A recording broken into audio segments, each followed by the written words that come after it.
নজর রাখবো পরবর্তী সংবাদে। অবশেষে নিউজ ভ্যানগার্ডের খবরের চেয়ে সাবরুমের চালিতাছড়ি যে ব্রিজ, সেই ব্রিজের কাজ রীতিমতো অর্ধসমাপ্ত অবস্থায় পড়ে থাকে। তবে সেই কাজ এবার শুরু হলো।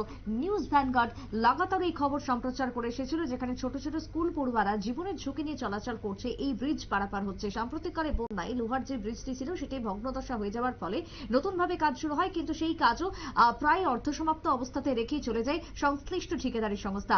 তবে নিউজ ভ্যানগার্ডের এই খবরের জেরে শুরু হলো আজ থেকে আবারও নির্মাণ কাজ।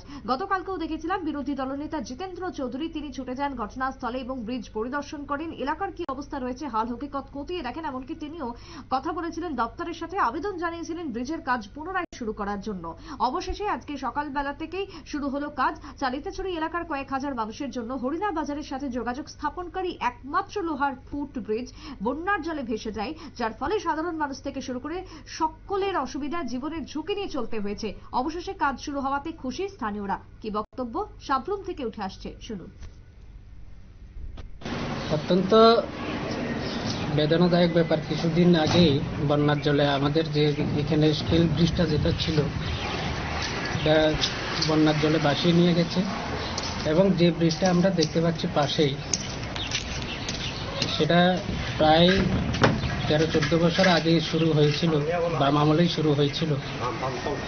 সেটা বাধ্য হয়ে, এই স্টিল ব্রিজটা ভাঙার পরে বাধ্য হয়ে গতকাল থেকে রাজ্য সরকার এবং প্রশাসন সিদ্ধান্ত নিয়ে গতকাল থেকে শুরু করেছে কাজ আবার।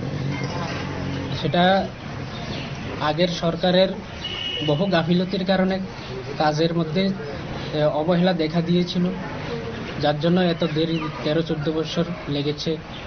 আজকে আমরা শুনতে পেয়েছি গতকাল আমাদের এখানে রাজ্যের বিরোধী দলনেতা জিতেন্দ্র চৌধুরী এই ব্রিজ পরিদর্শনে এসেছেন।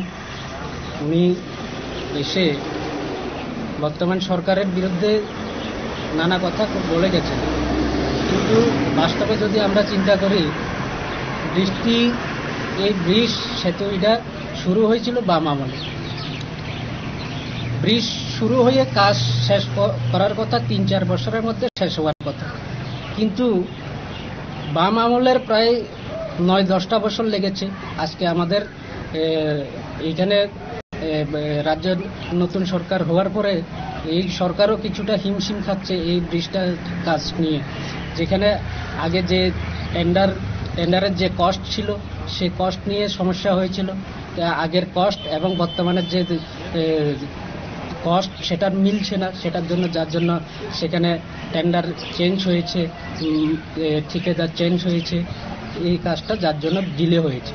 তো আজকে আমাদের সরকার, এই রাজ্যের নতুন সরকার যে চিন্তা ভাবনা আছে সেটাকে নিয়ে যত তাড়াতাড়ি সম্ভব আমরা এই এলাকার মানুষের সাথে অন্তত পুজোর আগে যাতে সমাপ্ত করা যায় কাজ, সেটার দৃষ্টিভঙ্গি নিয়ে কাজ করছে প্রশাসন।